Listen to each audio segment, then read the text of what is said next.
أشهد أن لا إله إلا الله وحده لا شريك له وأشهد أن محمدا عبده ورسوله أما بعد فأعوذ بالله من الشيطان الرجيم بسم الله الرحمن الرحيم الحمد لله رب العالمين الرحمن الرحيم مالك يوم الدين إياك نعبد وإياك نستعين اهدنا الصراط المستقيم صراط الذين أنعمت عليهم غير المغضوب عليهم ولا الضالين. لقد حل رمضان وانقضى ناصرا البركات على الذين سعوا جاهدين للاستفاضة بفيوضه، ولم يبق منه إلا يومان أو لعلها 3 في بعض الأماكن،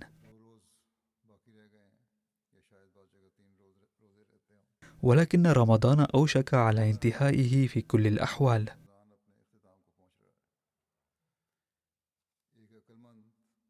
إن المؤمن العاقل والحقيقي يتذكر دوما، وينبغي أن يتذكر أنه لم يتحرر من أداء كثير من مسؤولياته وواجباته مع انتهاء رمضان،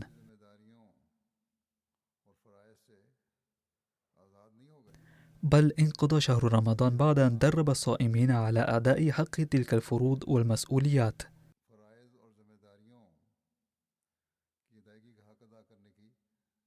وكان قد جاء ليعلمهم طرق أداء هذه الواجبات بشكل دائم،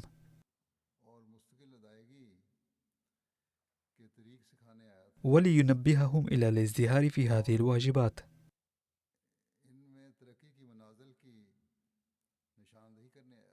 وينقضي هذا الشهر الآن بتعليمنا هذه الأمور كلها.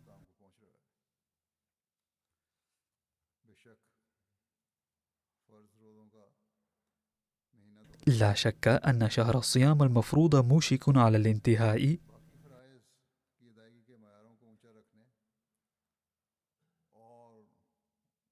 إلا أنه يبدو الآن وقت لنرفع مستوياتنا في بقية الفروض ونترقى فيها.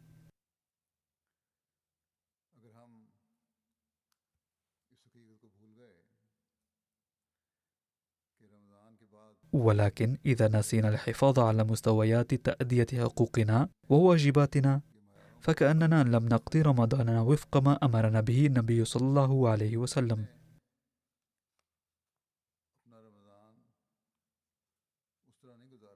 لقد ورد في أحد الأحاديث قال النبي صلى الله عليه وسلم: الصلوات الخمس والجمعة إلى الجمعة ورمضان إلى رمضان مكفرات لما بينهن إذا اجتنبت الكبائر.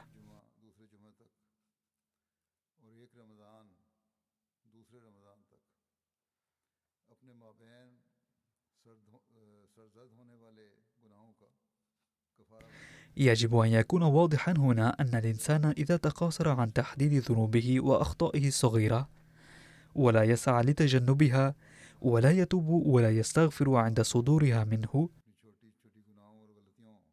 فإنها تتحول إلى الكبائر.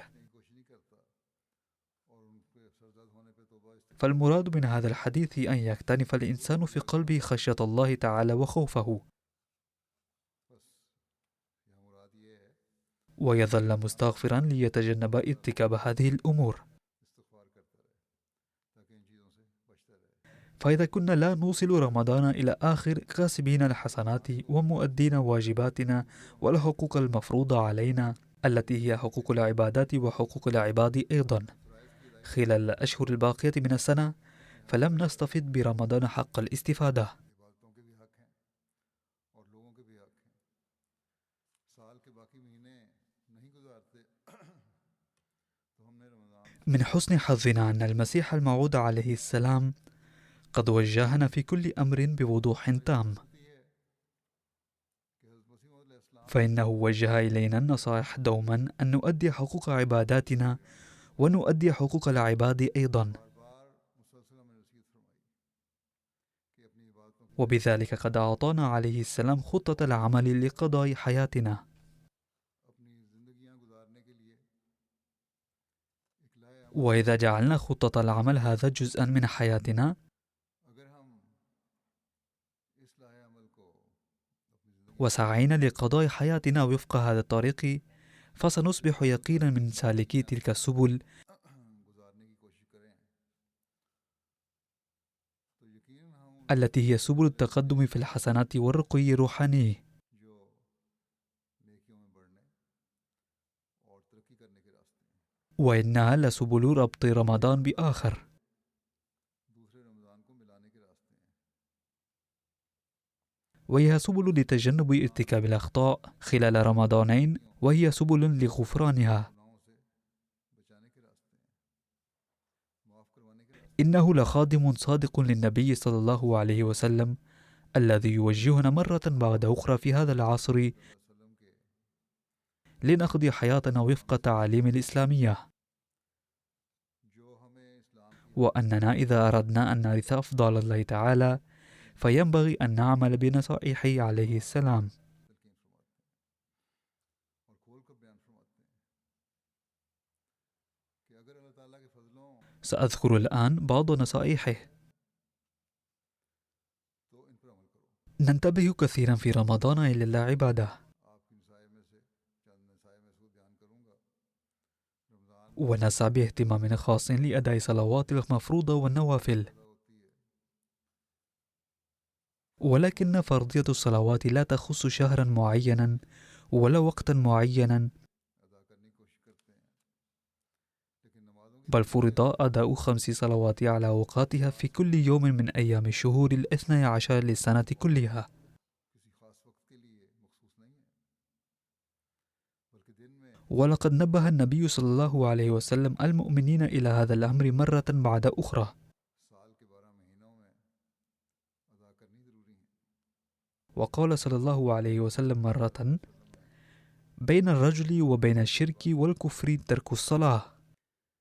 आपने एक मौके पर फरमाया ثم قال صلى الله عليه وسلم: इंसान को कुफ्र और शिर्क के करीब कर देता है إن أول ما يحاسب به العبد يوم القيامة من عمله صلاته، فإن صلحت فقد أفلح وأنجح. सबसे पहले जिस चीज़ का बंदों से हिसाब लिया जाएगा वो नमाज है। من هنا تتضح أهمية الصلاة، فإنها لا تخص شهرا دون شهر، بل هناك تأكيد على 5 صلوات في كل يوم. बस ये अहमियत है नमाज की لقد ذكرنا المسيح الموعود عليه السلام مرارا أهمية الصلوات ونصحنا بها، 5 नमाजों की तरफ तवज्जो दिलाई गई है ثم شرح بشكل مفصل ما هي الصلاة नमाजों की अहमियत की हमें बार बार तलकीन की وكيف ينبغي أن نؤديها وكيف نتمتع بالصلاة. बयान फरमाया कि नमाज क्या है وبعد هذا ينبغي أن نسعى للتمتع بها ونصلي دائما تلك الصلوات التي تزيدنا حبا بالله تعالى، और इस लज्जत उठाने की कोशिश भी करनी चाहिए لا أن نفرش سجادتنا أو نتوجه إلى المسجد أو نتضرع قليلا وندعو كلما كنا في حاجة ماسة إليه أو تعرضنا لمشكلة دنيوية ما، ثم بعد حلها ننسى كل شيء पेश हुआ जो जाए नमाज बिछाई ونتوجه إلى صلوات في رمضان فحسب ثم ننساها، कर ली रो लिए दुआएं कर ली أو لا يبقى الانتباه إليها كما كان في رمضان. या सिर्फ रमज़ान में ही فلو حدث ذلك ما كانت هذه الصلوات مكفرات الذنوب ولا الجمعة ولا الصيام. जो नहीं रही जो होनी चाहिए थी अगर ये हो كما ورد ذلك في الحديث الشريف الذي قدمته. माफ करने वाली होती हैं ना जुमा और ना रोज़े لقد وضح لنا ذلك المسيح الموعود عليه السلام فقال: ما هي الصلاة؟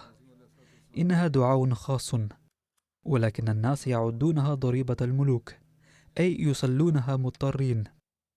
لا يدري هؤلاء الحمقى أي حاجة لله إلى هذه الأمور، وأي حاجة له مع استغنائه الذاتي أن يقوم المرء بالدعاء والتصبيح والتهليل.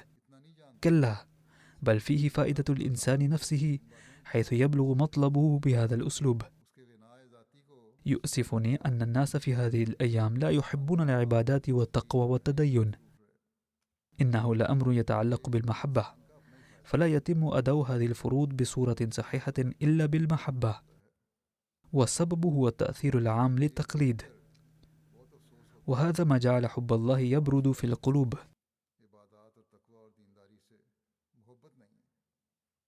ولا يجدون في العبادة متعة ينبغي أن يجدوها. ليس في الدنيا شيء يخلو من لذة ونوع خاص من المتعة.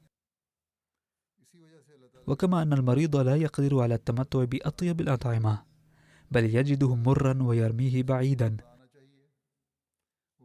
لأنه يتغير طعم فمه إما بتناوله الأدوية أو من شدة المرض، فلا يستمتع بلذة شيء منها، مما يجعل المريض يرفض تناوله أو يذكر مساوي الطعام الذي يقدم له. قال حضرته: فينبغي للذين لا يجدون في عبادة الله لذة ومتعة أن يهتموا بمرضهم، لأنه كما أسلفت ليس في الدنيا شيء وإلا وجعل الله تعالى فيه لذة ومتعة. لقد خلق الله تعالى الناس لعبادته، فلماذا لا يجد البعض فيها لذة وسرورا؟ لا جرم أن في العبادة لذة وسرورا، ولا تخلو عبادة منها، ولكن الشرط أن يكون المرء مستعدا للاستماع بها. قال الله تعالى: وما خلقت الجن والإنس إلا ليعبدون. وما دام الإنسان لم يخلق إلا للعبادة، فكان لزاما أن تودع العبادة لذة وسرورا إلى أقصى الحدود. نستطيع إدراك هذا الأمر بمشاهدتنا وتجاربنا اليومية. وعلى سبيل المثال، لقد خلقت الغلال وكل المأكولات والمشروبات لفائدة الإنسان، أي كل المأكولات خلقت للإنسان. أفلا يجد فيها المتعة واللذة؟ ألا يوجد في فمه لسان للتلذذ بما في هذه الأشياء من طعم ولذة؟ ألا يستمتع برؤية شتى الأشياء الجميلة من نبات وجماد وحيوان وإنسان؟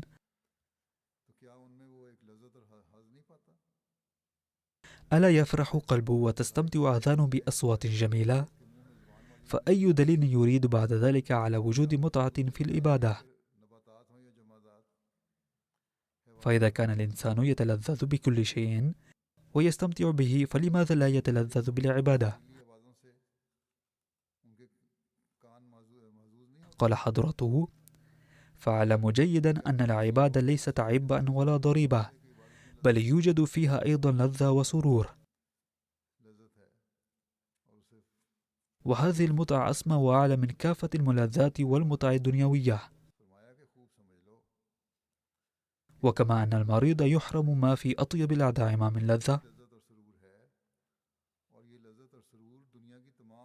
كذلك تماما فإنه لشقي من لا يجد المتعة في عبادة الله، لأن حالته تشبه حالة المرضى، فينبغي أن تهتموا بمعالجة مرضكم. وهناك حاجة ماسة لفهم هذه النكتة وبذل السعي للحصول على التلذذ بالعبادة. وكيف يمكن للإنسان أن يتلذذ بشيء لا يدرك حقيقته؟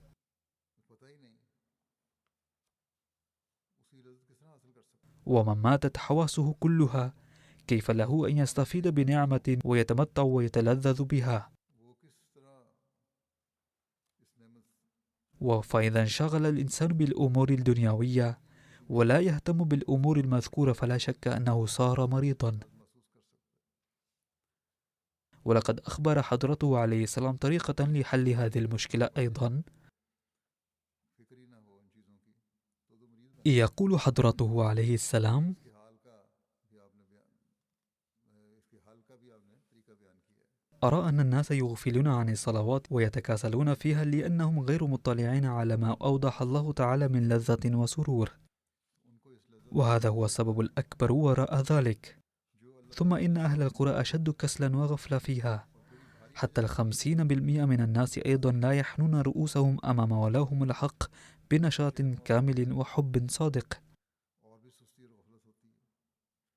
150वां हिस्सा भी तो पूरी मुस्तैदी और सच्ची मोहब्बत से والسؤال الذي يفرض نفسه هو: لماذا لا يحنون رؤوسهم ولا يعبدون؟ फिर सवाल فالجواب أنهم غير مطلعين على هذه اللذة क्यों सर नहीं झुकाते, ولم يذوقوا طعمها قط. उनको इस लज्जत की इतला नहीं, أما الأديان الأخرى فليس فيها مثل هذه الأحكام. इस मज़े को चखा है। और मज़ाहब में في بعض الأحيان نكون مشغولين في أعمالنا وينادي المؤذن ولكنهم لا يريدون سماع ندائه، وكأن قلوبهم تتأذى من صوت الأذان. يقولون إننا ننجز أعمالنا والمؤذن جلب لنا المشكلة برفع الأذان، كأن قلوبهم تتألم من سماع الأذان. وسمعنا بعض الناس يقولون إنه يفرض علينا الذهاب للصلاة أو إغلاق المحل رياء. إن حالتهم يرثى لها جدا. ये लोग बहुत ही काबिल रहम हैं। बाज़ लोग यहाँ भी ऐसे हैं هنا أيضا نجد البعض الذين محلاتهم تقع تحت المسجد ولكنهم لا يذهبون ليقوموا في المسجد.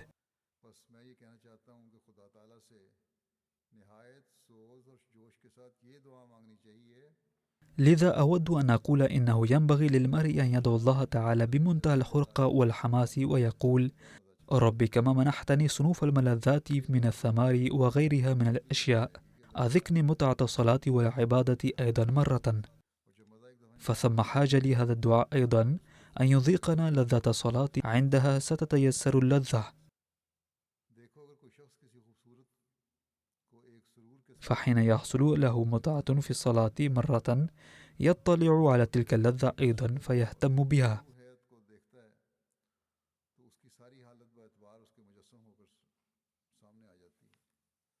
فاعلموا أن الإنسان حين ينظر إلى جميل مستمتعا فإنه يتذكره دوما، नमाज एक तावान है, وإذا رأى شخصا دميما كريه المنظر فإنه يتجسد له بكل ملامحه حين يتذكره. खोकर पढ़नी पड़ती है। असल बात यह है कि उसे बेजारी है वो उसको أما إذا لم يكن له به علاقة فلا يحفظ منه شيئا. كذلك فإن الذين لا يصلون يعدونها ضريبة، असल में حيث يضطر المرء من أجل أدائها ليستيقظ من نومه في الصباح الباكر ليتوضأ لها في برد تاركا أنواع الراحة. الحق أنه غير مطلع على اللذة والراحة الكامنة في الصلاة، ففي الظاهر إنه مؤمن ومسلم لكن قلبه في الحقيقة بريء منها، لذا لا يجد اللذة فيها، ويجد في النوم لذة أكبر من الصلاة، فهو غير مطلع على تلك اللذة، पैर दर पैर فكيف يستمتع بها؟ यहाँ तक कि उसको एक किस्म का नशा आ जाता है। إني أرى أن مدمن الخمر ومتعاطي المخدرات حين لا يجد متعة في الشرب يشرب كأسا تلو كأس إلى أن يشعر بالسكرة. नशे से क्या फ़ायदा उठा सकता है, इस तरह उठा सकता है अगर मुखलिस وبوسع العاقل الصالح أن ينتفع من هذه الظاهرة، नमाज मुस्तकिल मिजाजी से पढ़ता चला जाए।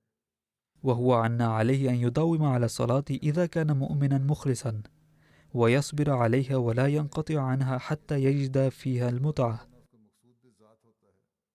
इसी तरह से जहन में और وكما أن في ذهن مدمن الخمر هدفا का हासिल करना हो ألا وهو نيل المتعة بالشرب، करे और कोशिश भी करे और फिर एक खुलूस كذلك على المصلي أن يركز ذهنه وكل ما فيه من قوة على نيل تلك المتعة في الصلاة، ही एक दुआ पैदा हो। فعليه أن يدعو الله تعالى بكامل الإخلاص والحماس أن يرزقه تلك اللذة والسرور، كما يكون الشارب في قلق واضطراب وكرب من أجل نشوته. मैं कहता हूँ और सच कहता हूँ فإني أقول صدقا وحقا إنه سيجد في الصلاة تلك المتعة يقينا وحتما، तो लज्जत भी हासिल हो जाएगी। أي إذا دعا الله تعالى بهذه الحرقة والحماس فسوف تتيسر له اللذة، और एहसान पेश नज़र रहे।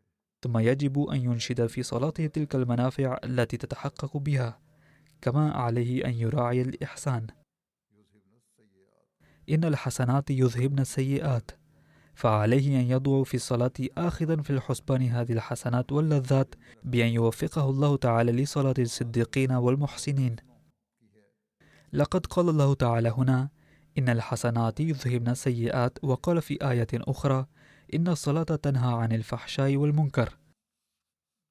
بينما نرى البعض يعملون سيئات مع أنهم يصلون. لماذا؟ والجواب أنهم يصلون ولكن ليس بالروح والصدق، أي إذا كانت الصلاة لا تؤثر فيهم فهذا يعني أنهم لا يصلون بالروح والصدق، وإنما ينقرون نقرات تقليدا وعادة فحسب، وإن روحهم ميتة، ولم يسمي الله تعالى صلاتهم حسنات، فصلوات من هذا القبيل لا تعد من الحسنات. وحين قال الله تعالى الحسنات ولم يقل الصلاة، مع أن المعنى واحد، فإنما ليشير إلى روعة الصلاة وحسنها وجمالها، وليبين أن الصلاة التي تتسم بروح الحق وفيض التأثير هي تذهب السيئات حتما. الصلاة ليست عبارة عن القيام والقعود فحسب، بل إن مخ الصلاة وروحها هو الدعاء الذي فيه لذة ومتعة. إذن لنيل هذه اللذة والتخلص من هذا المرض أيضا ثم حاجة للدعاء، إذ ينبغي ألا ندعو الله تعالى لسد حاجاتنا المادية فقط، بل يجب أن ندعو الله ليرزقنا هذه اللذة أيضا. فكما يبذل المريض كل جهد لنيل الشفاء حيث يخضع للعلاج ويدعو الله أيضا، يجب أن يدعو المرء للفوز بهذه اللذة في الصلاة أيضا. ثم يقول حضرته ناصحا: صلوا كما كان النبي صلى الله عليه وسلم يصلي. ويمكن أن تدعوا الله بلغتكم لسد حاجاتكم ومطالبكم بعد الأذكار المسنونة وتسأل الله تعالى، فلا حرج في ذلك ولا تفسد به الصلاة. في هذه الأيام يؤدي الناس صلاة رديئة، حيث ينهون الصلاة عاجلا جدا على شاكلة نقرات الدجاج، وبعدها يجلسون طويلا للدعاء، وهذا ما يسود في الهند وباكستان بوجه خاص، حيث يفرغون من الصلاة سريعا وبعدها يرفعون أيديهم للدعاء. فقال حضرته: إنما مغزى الصلاة وروحه هو الدعاء فقط، وهذا الهدف الحقيقي لا يتحقق بالدعاء بعد الصلاة. ومثل ذلك كمثل الحضور في البلاط الملكي، وتسنى له تقديم طلبه للملك لكنه لم يقل له شيئا، وحين خرج من البلاط قدم طلبه، فهل سيجديه هذا الطلب شيئا؟ فهذا مثال هؤلاء الذين لا يدعون في الصلاة بخشوع وخضوع. عليكم أن تسألوا الله ما تريدون داخل الصلاة، مراعين آداب الدعاء كاملة. كيف علمنا النبي صلى الله عليه وسلم أسلوب الصلاة؟ فقد ورد في رواية أن رجلا دخل المسجد فصلى، ثم جاء النبي صلى الله عليه وسلم فسلم عليه فقال له: ارجع فصلي، حيث كان صلى الله عليه وسلم جالسا في مجلس في المسجد، فكان ينظر إليه وكرر حتى أمره ثلاثا أن يصلي. فقال الرجل: يا رسول الله، لا أستطيع أن أصلي أفضل من هذا، فعلمني كيف أصلي. فقال: إذا قمت إلى الصلاة فكبر، ثم اقرأ ما تيسر معك من القرآن، فاقرأ القرآن مع الفاتحة، ثم اركع حتى تطمئن راكعا، إذ لا يصح أن يركع المرء قليلا ثم يرفع، بل يجب أن يركع بكل اطمئنان.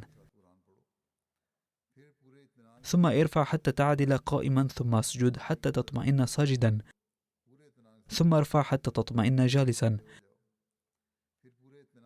بعض الناس يرفعون رأسا من السجدة وفورا يسجدون ثانيا، لكن النبي صلى الله عليه وسلم قال: يجب أن تجلسوا جيدا باطمئنان ثم أسجد سجدة ثانية،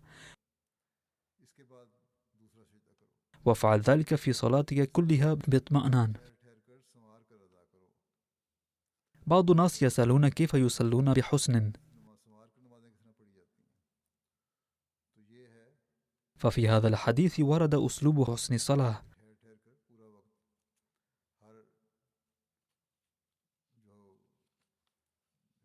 حيث يجب على المصلي أن يعطي كل ركن من الصلاة حقه باطمئنان، وبعد أداء صلاة مدركا حقيقتها يجب على المؤمن أن يقرأ القرآن ويفهمها ويهتم به.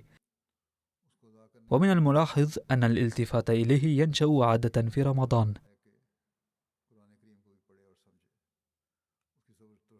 وعليكم أن تسعوا لتعرفوا تفسيره أيضا، فهذه أيضا وسيلة لربط رمضان برمضان مقبل. لذا يجب الاهتمام بقراءة القرآن الكريم. فعن قراءة القرآن الكريم يقول سيدنا المسيح الموعود عليه السلام: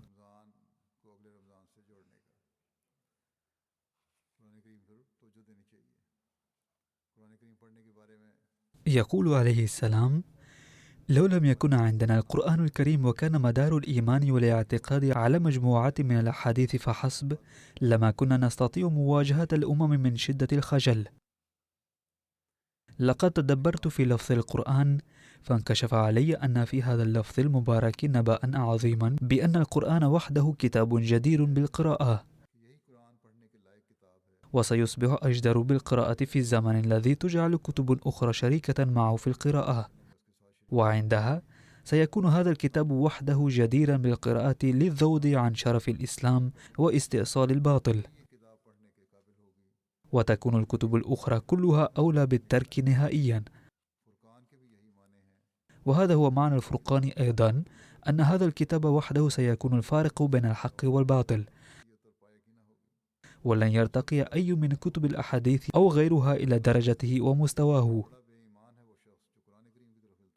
فاتركوا جميع الكتب الآن، واقرأوا كتاب الله وحده ليل نهارا. لا إيمان لمن يعكف على الكتب الأخرى ليل نهارا ولا يلتفت إلى القرآن الكريم. يجب على أفراد جماعة أن ينشغلوا في التدبر في القرآن الكريم بالقلب والروح، ويتركوا الانشغال بالأحاديث. من المؤسف جدا لا يؤبه بالقرآن الكريم في هذه الأيام ولا يتدرس مثل الأحاديث، فإن أخذتم سلاح القرآن في أيديكم كان الفتح لكم، فلا يمكن لأي ظلمة أن تصمد أمام هذا النور. ثم أوصانا عليه السلام بالمداومة على فعل الخيرات، فقال: قدموا الدين على الدنيا في كل الأحوال. ثم قام عليه السلام بشرح هذا الأمر وقال: يعلم أن الناس نوعان، منهم من ينهمكون في التجارات والأعمال الدنيوية رغم قبولهم الإسلام كل الانهماك، فيستولي عليهم الشيطان. أنا لا أقول أن التجارة حرام، كلا، فالصحابة أيضا كانوا يشتغلون بالتجارة ولكنهم كانوا يؤثرون الدين على الدنيا. لقد آمنوا بالإسلام ثم نالوا عنه علما صادقا ملأ قلوبهم باليقين، ولذلك لم يتزعزعوا عند هجمات الشيطان في أي موطن، ولم يمنعهم شيء عن إظهار الحق. إنما أقصده هو أن الذين يصبحون عبدة لهذه الدنيا وكأنهم يعبدونها فإن الشيطان يغلبهم ويستولي عليهم. والنوع الآخر من الناس هم الذين يهتمون بازدهار الدين، وهذه الفئة تسمى حزب الله، وتنتصر على الشيطان وجنده.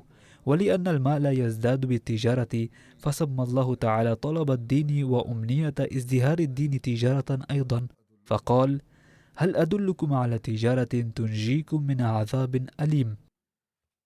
أي أن التجارة المثلى إنما هي تجارة الدين التي تنجي من عذاب أليم. وأقول لكم أنا أيضا بكلمات الله تعالى: هل أدلكم على تجارة تنجيكم من عذاب أليم؟ ثم قال عليه السلام: إن أفضل تجارة هي تجارة الدين التي تنجي من عذاب أليم. فها إني أنا أيضا أقول لكم بكلمات الله نفسها: هل أدلكم على تجارة تنجيكم من عذاب أليم؟ ثم قال عليه السلام: إن الذين هم أقل رغبة في الترقي في الدين أنا أخشى أن يسيطر عليهم الشيطان مرة أخرى، فلا تتكاسلوا أبدا، واسألوا عن كل أمر لم تفهموه لتزدادوا معرفة. السؤال ليس حراما، بل يجب أن تسألوا عما لم تستوعبوه. يجب أن تثار الأسئلة. لقد قال عليه السلام أن السؤال ضروري من أجل قوة الإيمان، وكذلك من أجل زيادة العلم والعمل، ويجب السعي لذلك أيضا. ثم من أجل استمرار الفيوض الرمضانية قد دلنا سيدنا المسيح الموعود عليه السلام على سبيل وهو مواصلة المساعي التي بذلنا في رمضان من أجل التحلي بالأخلاق السامية في علاقاتنا ومعاملاتنا،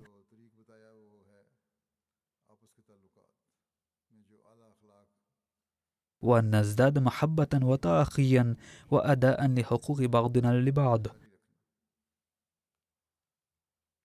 لقد قال عليه السلام: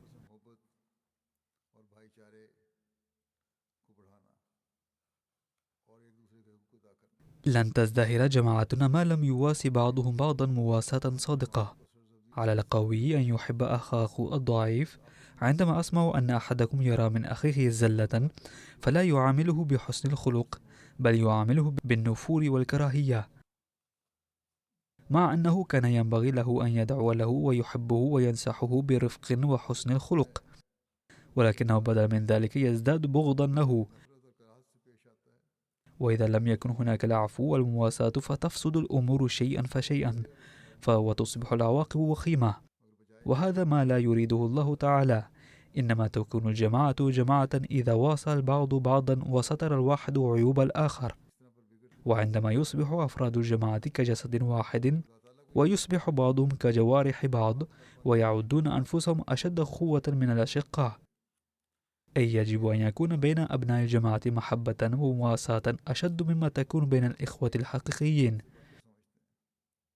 ثم قال عليه السلام: لو ارتكب ابن أحدكم خطأ مثلا فإنه يستر خطأه وينصحه على انفراد، وإن الأخ يستر أخاه ولا يريد هتك ستره إن كان أخوين حقيقيين، بالإشاعة بين الناس أنه قد ارتكب ظلما كذا وإثما كذا. فما دام الله تعالى قد جعلكم إخوة، فهل هكذا تكون حقوق الإخوة؟ إن الإخوة في الدنيا لا يتركون سبيل الأخوة فيما بينهم، فلماذا تتركونه؟ ثم قال عليه السلام: أحيانا يتعلم الإنسان من دابة والقرد والكلب أيضا، فسبيل الفرقة الداخلية غير مبارك أبدا. ولقد ذكر الله تعالى الصحابة أيضا بسبيل هذه النعمة والأخوة: لو أنفقوا جبالا من الذهب لما نالوا تلك الأخوة التي نالوها على يد النبي صلى الله عليه وسلم. وعلى ذلك لغرار نفسه قد أقام الله تعالى هذه الجماعة، ويريد الله أن يرسل الأخوة نفسها بين أبناء هذه الجماعة أيضا. إنني أأمل من الله تعالى آمالا جسيمة، وقد وعدني قائلا: جاعل الذين تبعوك فوق الذين كفروا إلى يوم القيامة. وإنني لعالم يقينا أنه عز وجل سوف يقيم جماعة تكون غالبة على المنكرين إلى يوم القيامة. ولكن هذه الأيام التي هي أيام ابتلاء وضعف تتيح للجميع فرصة لأن يصلحوا أنفسهم ويحدثوا فيهم تغييرا طيبا. ألا إن الشكوى من الآخرين وتجريح مشاعرهم وإيذاء قلوبهم بقسوة اللسان وازدراء الضعفاء والبسطاء إثم كبير. ثم قال عليه السلام: إن جماعتنا ليست بحاجة إلى الأبطال الأشداء، وإنما هي بحاجة إلى الذين هم يقدرون على السعي لتحسين أخلاقهم. الحق أن قوي البطل ليس من يقدر على نقل الجبل من مكانه، كلا، إنما الشجاع حقا من يقدر على تحسين أخلاقه. فينبغي أن تستنفذوا همتكم وقوتكم كلها في تحسين الأخلاق، فهذه هي القوة والشجاعة الحقيقية. وقال حضرته عليه السلام وهو ينصحنا بالعيش بالتحاب والتواضع والمسكنة مؤدين حقوق الآخرين.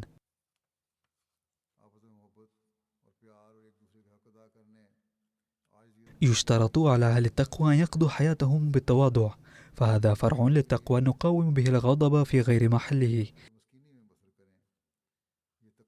إن اجتناب الغضب وهو المرحلة الأخيرة والصعبة لكبار العارفين والصديقين أيضا. الكبر والعجب يتولد من الغضب حينا، كما أن الغضب يكون نتيجة الكبر حينا آخر، لأن الغضب ينشأ حين يفضل الإنسان نفسه على غيره.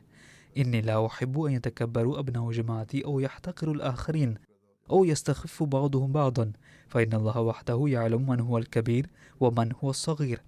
إن هذا نوع من التحقير والاحتكار، ويخشى أن يتنامى هذا الاحتقار والازدراء ويتسبب في هلاك صاحبه. بعض الناس يقابلون الكبار بمنتهى الأدب والاحترام، لكن الكبير من يسمع كلام المسكين بتواضع ويحترم قوله، ولا يتفوه بما يستفز به غيره ويؤلمه. على المسؤولين في الجماعة أن يراعوا هذا الأمر خاصة، فيتكلموا مع الجميع بلطف وود ومحبة. يقول الله سبحانه وتعالى: ولا تنابزوا بالألقاب بئس الاسم الفسوق بعد الإيمان ومن لم يتب فأولئك هم الظالمون. أي لا تخاطب الناس بما ينزعجون منه، فهذا فعل الفساق والفجار. إن الذي يستفز الآخر لن يموت قبل أن يصاب بالأمر نفسه. لا تحتقروا إخوانكم، فما دمتم تنهالون من نبع واحد فمن يدري من الذي قدر له أن يشرب منه أكثر. لا يمكن أن يكون أحد مكرما ومعذبا بالنظر إلى مبادئ الدنيا. إنما الكبير عند الله من يتحلى بالتقوى. إن أكرمكم عند الله أتقاكم إن الله عليم خبير.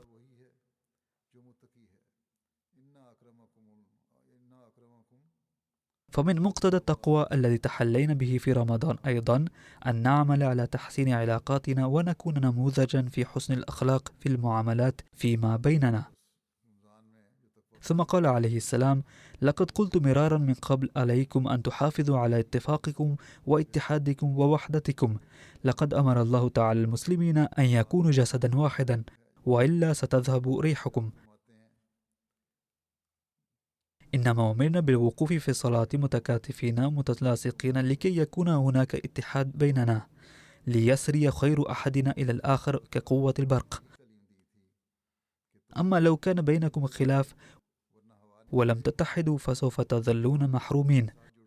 بسبب ظروف الكورونا في هذه الأيام نصلي متباعدين بعض الشيء، وهذه ضرورة اضطرارية، فلا يظن الناس صغار وغيرهم أن هذا هو الوضع الأصلي الدائم لأداء الصلاة. إن الظروف تتحسن بالتدريج ويقل التباعد بين المصلين، وسوف تصبح الأمور على ما يرام عاجلا إن شاء الله. إنما الأصل في الصلاة أن يقف المصلون في المسجد في الصفوف المتكاتفين متلاصقين. يجب أن تتذكروا هذا الأمر دائما. هذا التباعد كان أمرا مؤقتا للضرورة لكي تستمر سلسلة أداء الصلوات ولو بأقل عدد من المصلين. ونأمل ناظرا إلى السرعة التي تتحسن بها الظروف أن الأمور ستصير على ما يرام عاجلا إن شاء الله تعالى. قال عليه السلام: لقد قال رسول الله صلى الله عليه وسلم: تحابوا وليدعو بعضكم لأخيه في غيابه. هذا شيء مهم جدا، ليدعو بعضكم لبعض في الغيب، سواء طلب منكم أحد الدعاء أم لم يطلب، وسواء تعرفونه أم لا. إذا دعا أعضاء الجماعة لبعضهم البعض أو للجماعة كانت حسنة كبيرة. قال عليه السلام: إذا دعا المرء للآخر في غيابه قال الملاك: ولك مثله، ما أروعه من أمر. إذا لم يستجب دعاء الإنسان فدعاء الملاك مجاب. إني أنصحكم وأريد أن أقول لكم ألا يكون بينكم اختلاف، إنما جئت بأمرين، أولهما أن تتمسكوا بتوحيد الله تعالى، وثانيهما أن تظهروا بعضكم لبعض الحب والمواساة. فقدموا نموذجا يكون كرامة للآخرين، فهذا هو الدليل الذي وجد في الصحابة رضي الله عنهم: كنتم أعداء فألف بين قلوبكم.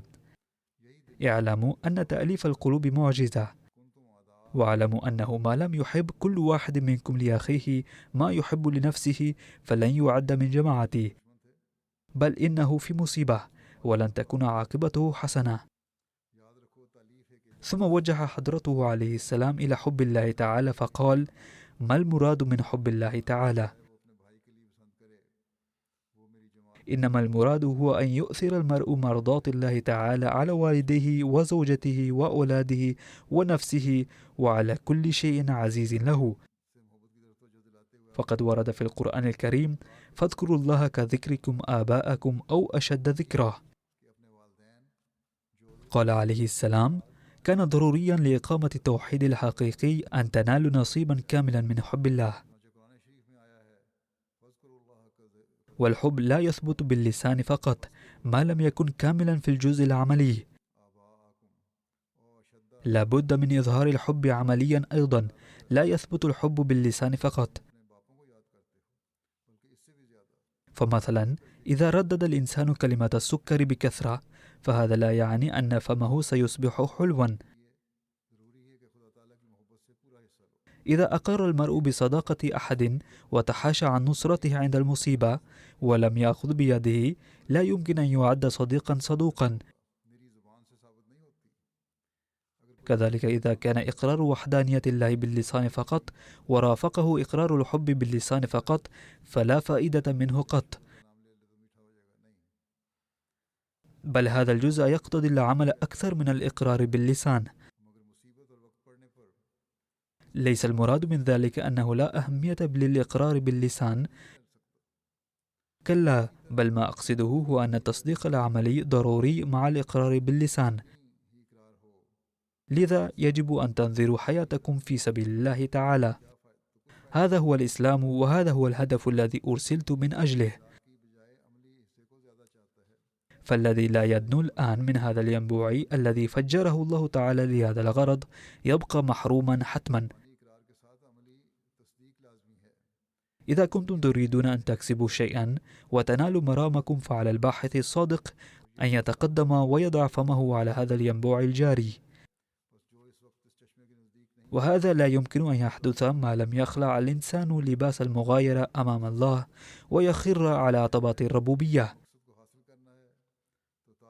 وما لم يتعهد أنه لن يترك الله وإن ذهبت شوكته وواجه جبال المصائب، بل سيكون جاهزا لتقديم كل تضحية في سبيل الله تعالى. هكذا كان إخلاص إبراهيم عليه السلام العظيم حتى استعد للتضحية بابنه. الإسلام يهدف إلى أن يجعل أناسا كثيرين أمثال إبراهيم عليه السلام، وهذه ميزة إبراهيم عليه السلام التي ذكره القرآن الكريم أنه عليه السلام كان وفيا، فعليكم أن تكونوا إبراهيم.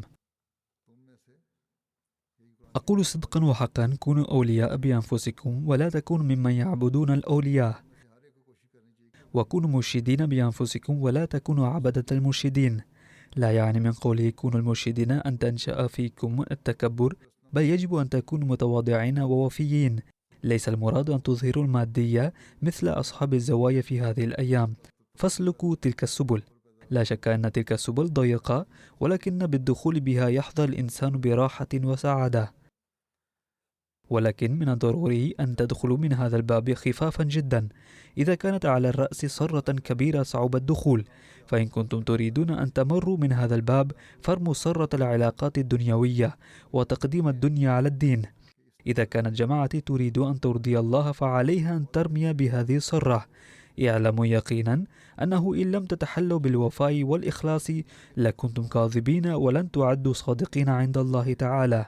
فالذي ينبذ الإخلاص ويختار الخيانة سيهلك قبل العدو. إن الله تعالى لا يمكن أن ينخدع ولا يسع أحدا أن يخدعه، لذا من الضروري أن تخلقوا صدقا وإخلاصا حقيقيين.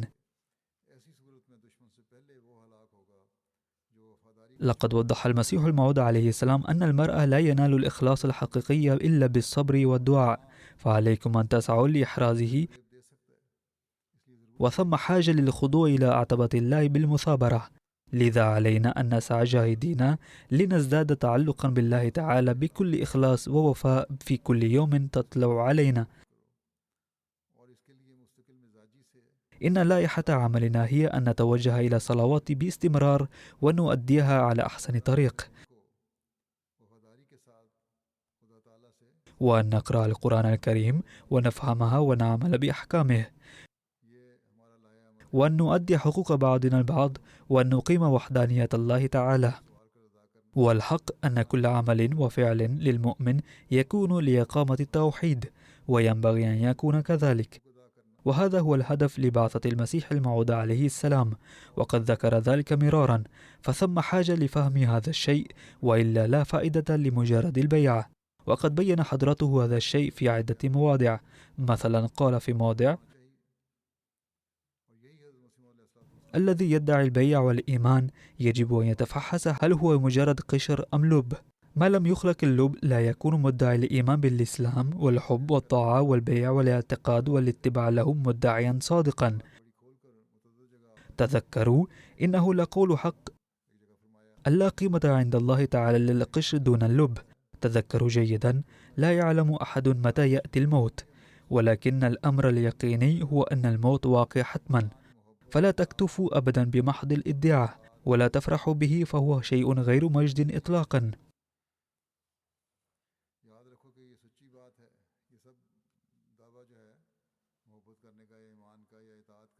وما لم يحل الإنسان على نفسه ميتات كثيرة، وما لم يخرج بكثير من التغيرات والانقلابات، لا يستطيع أن ينال هدف الإنسانية الحقيقي. قال عليه السلام: انظروا إلى أوضاع الدنيا اليوم، لقد أثبت نبينا صلى الله عليه وسلم بعمله أن حياته ومماته كلها لله تعالى. ولكن عندما يقال لأحد من المسلمين في هذا العصر: هل أنت مسلم؟ فيقول: الحمد لله. إن الذي ينطق هذا بشهادته كان مبدأ حياته أن يعيش لله تعالى، أما هذا فيعيش من أجل الدنيا، ويموت أيضا من أجل الدنيا، وتكون الدنيا وحده مقصوده ومحبوبه ومطلوبه حتى يغرغر. أي المسلم العادي يذكر الله عند الموت، فكيف يحق له الادعاء أنه يتبع رسول الله صلى الله عليه وسلم؟ إن هذا الأمر جدير بتفكير كبير، فلا تعده عاديا، وأن يكون الإنسان مسلما ليس بأمر سهل هين. فلا تطمئنوا إلى أن تتأسوا بأسوة النبي صلى الله عليه وسلم في الطاعة والإسلام. إذا كنتم تعدون أنفسكم مسلمين دون اتباعه صلى الله عليه وسلم، فإنما هو قشر بدون لب، والعاقل لا يرضى بالاسم والقشر فقط. ثم بين حضرته عليه السلام مثالا: لقد قال مسلم اليهودي: أسلم، فقال: لماذا تفرح بالاسم فقط؟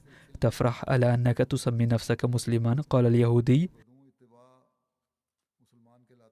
فقد كنت سميت ابني خالدا ثم دفنته قبل حلول المساء، أي كان اسمه خالدا ولكنه لم يخلد.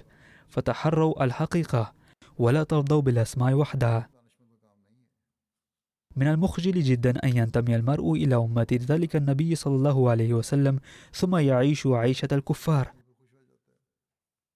عليكم أن تروا في حياتكم نموذجا محمد صلى الله عليه وسلم، واتبعوه في كل الأحوال، واعلموا أنكم إن لم تتبعوه فأنتم تتبعون الطاغوت.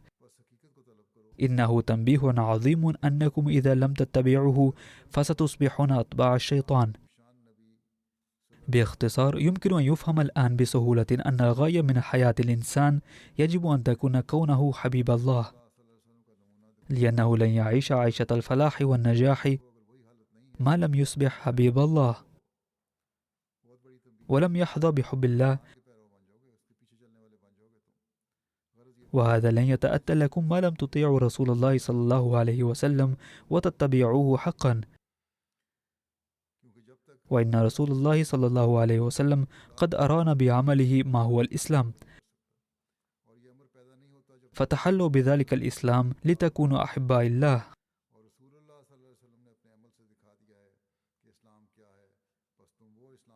ثم يقول عليه السلام: اعلموا يقينا أنه ليس الهدف من جماعتنا أن يعيشوا كالناس الماديين العاديين.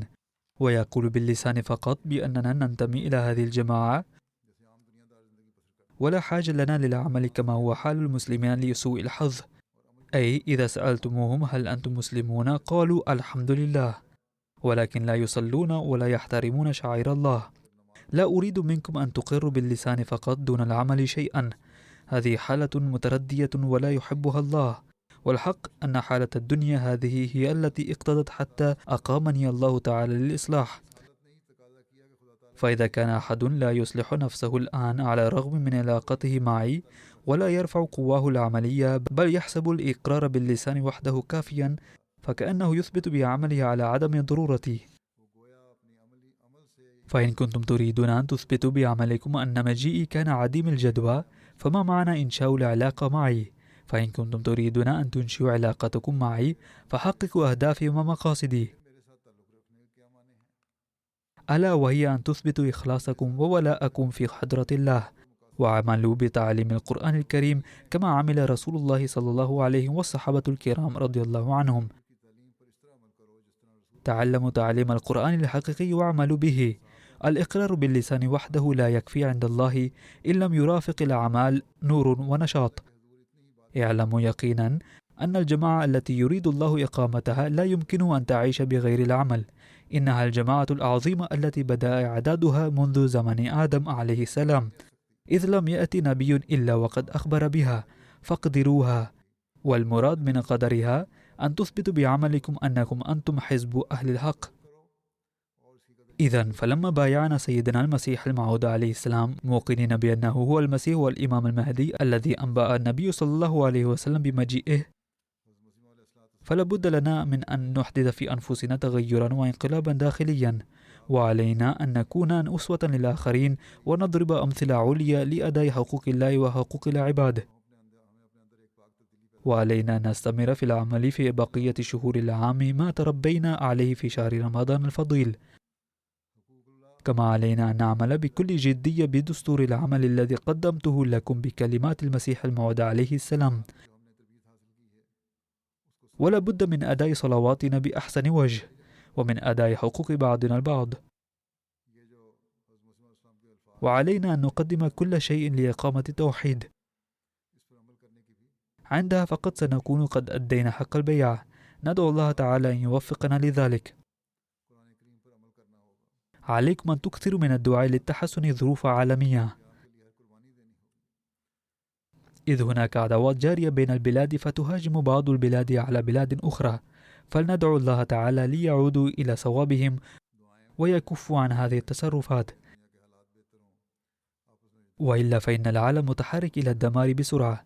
ولندعو الله أن يعرف هؤلاء الناس ربهم ليخرجوا من دوامة هذا الدمار. كذلك أدعو الله تعالى للأسرى الأحمديين في سبيل الله، وادعوا لتحسين ظروف الأحمديين في باكستان وفي بلاد أخرى أيضا.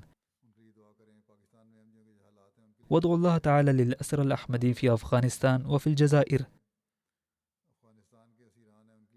الأحمديون في باكستان يواجهون المشاكل في كل مكان بسبب القانون، وأن القضاة لا يقدرون على إصدار أحكام عادلة خشية المشايخ أو خشية عامة الناس. ندعو الله تعالى أن يحسن ظروف الأحمديين في باكستان ليتمكنوا من العيش بحرية. بعد صلاة الجمعة سأصلي صلاة الحاضر على المرحوم عبد الباقي أرشد الذي كان قبيل وفاته مديرا للشركة الإسلامية في بريطانيا، وكان ابن الدكتور عبد الحميد من مدينة فيصلاباد بباكستان، وقد توفي بتاريخ 27 من أبريل 2022 عن عمر يناهز 88 عاما. إنا لله وإنا إليه راجعون. كان المرحوم ابن حفيد حضرة مياه جراخ الدين رضي الله عنه الذي كان من الصحابة المسيح الموعود عليه السلام، كما كان عائلة حضرة محمد حسين رضي الله عنه المعروف بصاحب مرهم عيسى، ومياه محمد يوسف الذي يعمل إلى فترة سكرتير خاص لسيدنا المصلح موعود رضي الله عنه. جاء المرحوم عبد الباقي أرشد إلى بريطانيا عام 1955 ودرس الهندسة الإلكترونية، وكان يسكن في بيت ملحق بمسجد الفضل مع زوجته. وفي عام 1963 ورد عليه العمل في المملكة السعودية فسافر إليها، وبقي هنالك إلى عام 1972. وفي أثناء الإقامة في السعودية نال شرف خدمة الأحمديين القادمين للحج والعمرة، بمن فيهم بعض صحابة المسيح الموعود عليه السلام. وفي أثناء مكوثه هنالك نال شرف كونه أسيرا في سبيل الله لكونه أحمديا. وفي هذه الأثناء عرضت عليه الحكومة أنه لو ترك الأحمدية لأفرج عنه، ولكنه قبل الأسر وأبى أن يترك الأحمدية حتى أخرج من البلاد في عام 1972، وانتقل إلى بريطانيا وظل يخدم الجماعة هنا إلى آخر لحظة حياته. عندما هاجر سيدنا الخليفة الرابع رحمه الله إلى بريطانيا، ذهب المرحوم لاستقباله من هولندا، وسافر معه رحمه الله من هولندا إلى بريطانيا. وفق المرحوم للخدمة سكرتير للأملاك في جماعة بريطانيا، وقد لعب دورا بارزا في شراء أرض إسلام آباد هنا، كما خدم بصفة النائب لأمير الجماعة في بريطانيا، وبصفة المشرف الأعلى على الجلسة السنوية، ومديرا للتجارة في أفريقيا، ومديرا للشركة الإسلامية في فترة طويلة. وترك وراءه ابنين وابنتين، أحد أبنائه السيد نبيل أشرف يخدم الجماعة هنا بإخلاص تام. يقول السيد مبشر أحمد ظفر أحد العاملين في مكتبه سابقا: كان المرحوم يخدم الجماعة تطوعا، وكان يتقاضى أي راتب من الجماعة، ومع ذلك كان يعمل بجدية تامة، وكان دقيقا جدا في مراعاة المواعيد. وعلى الرغم من التقدم في السن كان يجلس في المكتب من 8 إلى 10 ساعات كل يوم دون أن يبالي بمرضه. ومن مزاياه الأخرى أنه كان متعودا على العمل بيده، وكان يحاول دائما أن يصنع الشاي بيده، أما إذا صنعه له غيره ما كان يسمح لأحد بغسل كأسه، بل كان يغسله بنفسه. وفي بعض الأحيان كان بعض العاملين يتركون الأغواني على الطاولة، فكان المرحوم يزيلها بنفسه وينظف الطاولة دون أن يطلب ذلك من أحد.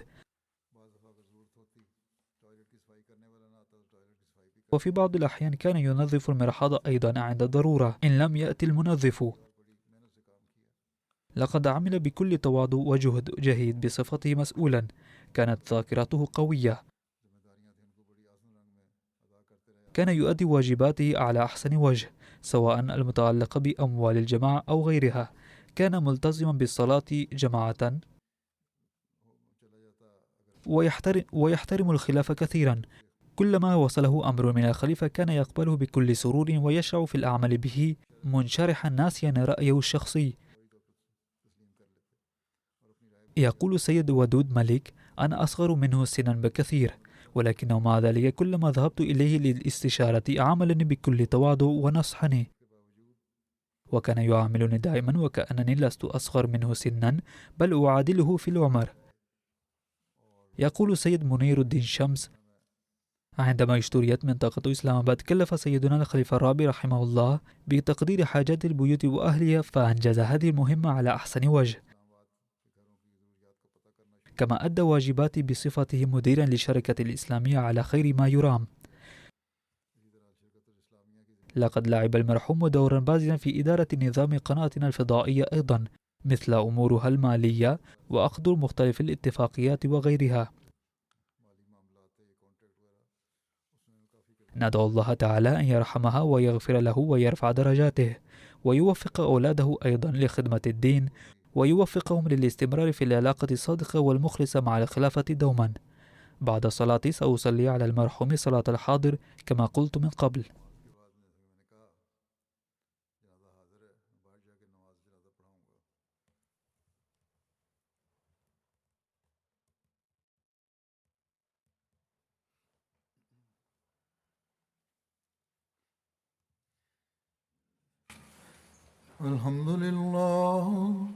الحمد لله نحمده ونستعينه ونستغفره ونؤمن به ونتوكل عليه ونعوذ بالله من شرور أنفسنا ومن سيئات أعمالنا من يهده الله فلا مضل له ومن يضلل فلا هادي له